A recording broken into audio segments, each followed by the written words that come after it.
Hey guys, Dan here, welcome back to Modan's Garage. Today I want to do a video on my DR650 and show you how to de-drown it. Now on my recent trip across the west coast we hit some real deep water crossings and I drowned the bike multiple times. For fuck's sake. So I thought I'd make a video and show you how I did it. Right, so the first thing you've got to make sure before you go on a trip is you've got a well-stocked toolkit. Now I did a video on one a while ago and it hasn't really changed since then. There is a couple tools that were missing though, and I did not check before my trip. Luckily I was with somebody else who carried the right tools. So anyway, first off make sure you've got a correct stock toolkit, and then you've got to be aware of the limits of the motorcycle. So the airbox on the DR650 is around about this height here. And on top of that is a snorkel, so if you're going anything sort of deeper than this, you will need to be aware that you'll be getting water into your airbox. If you've drilled your airbox or removed the snorkel, then it will be slightly lower than that also. Right, so if you're crossing the water and you drop it, like I did multiple times, the first thing you do is hit that kill switch, stop the engine. Get the bike up, out the water, and try and push it out of the water if you can. You can start it, but you do risk causing some damage to your engine if there is water inside the cylinder, so it's best to lift up and try and push it out. If you were riding across the water and you made it across and you don't think there's any issues, but you did think it was a wee bit deep, the first thing to do is just check the bung on the airbox. So there's a bung right at the bottom of the airbox, down there. So that bung right there.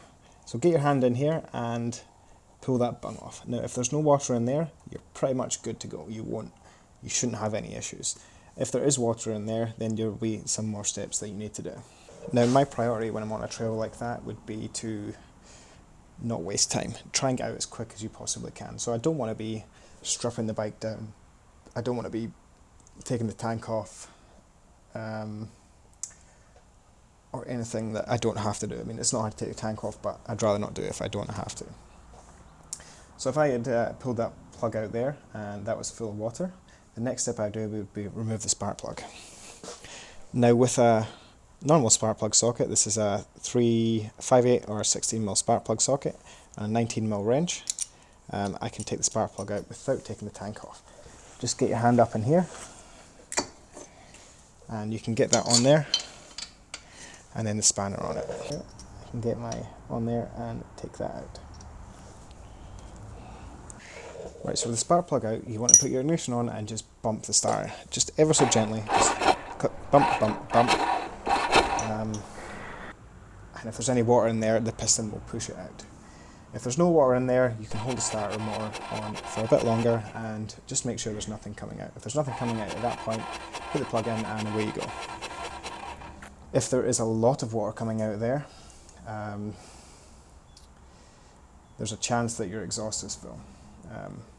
Now I have seen people stand the bike up on their end and drain the exhaust that way, but with two of us there we couldn't lift this, so that wasn't really an option. So what I did was just keep bumping the starter more until there was water coming out the spark plug hole. So I was bumping it until the exhaust valve was open, which was allowing the water in the exhaust to come out through the valve. And I just let the bike sit there for 5 minutes till it pretty much drained itself, and then I cranked the bike over for any remaining water in the cylinder and put the plug back in and away you go. If there's more than two of you, by all means lift the bike up. If you've done that and it still will not start like I did have, I would remove the side panel, take the air filter out, and one time my air filter was just full of water, so I had to wring it out. So I'd take the air filter right out and wring it out. At that stage as well, there'd been so much water in there that it got its way into the carburetor, so I had to drain the carby.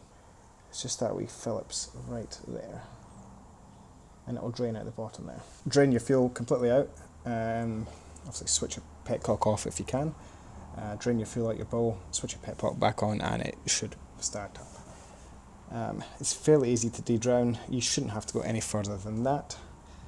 After you've de-drowned it and got it running, just keep the revs up. Any remaining water in the exhaust will get shot out the back, and yeah, just keep your revs up, don't let it die down.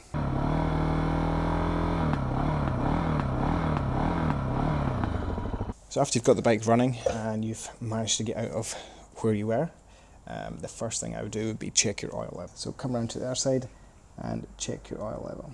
Now there is a chance with water being in your cylinder that it gets past the piston rings and down into your crankcase, or it goes through your crankcase breather, which is on your air filter, and into the crankcase that way. If you looked at your oil level and it was well above the sight glass, that's an indication of water, as oil sits above water. Or if you looked in your sight glass and it looked like sort of creamy, sludgy, milky stuff, that is another sign of water and oil. If it was very creamy and sludgy, or if your oil level was quite high, I would let it sit for a while, let that oil separate from the water, and then pull your sump plug out. The water will come out first, and then as soon as you start seeing oil come out, put your sump plug back in, and that will get you to finish your trip. If you've done that, get your trip finished. When you get back home, you can sort the rest out there. Manage to get your bike out, you've made it home. What's the next thing to do? Well, you need to give the bike a good check over, really. Regardless if there was no water in the oil or not, I would change the oil.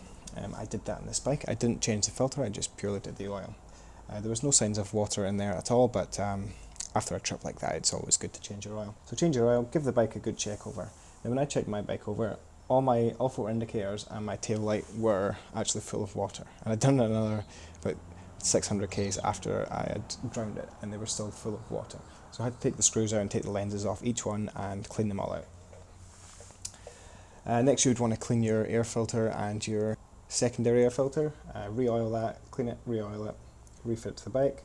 Next thing would be check your bearings, so headstock bearings, swing arm bearings, shock bearings. Now I did mine about 2 years ago. I'll be due to do them again pretty much now, so I've not checked them yet, but that is on my list to re-grease them anyway. I generally do them every 2 years, but after a trip like that, even if you weren't due to do them, it would be worth just pulling everything off and just making sure that they're not full of water.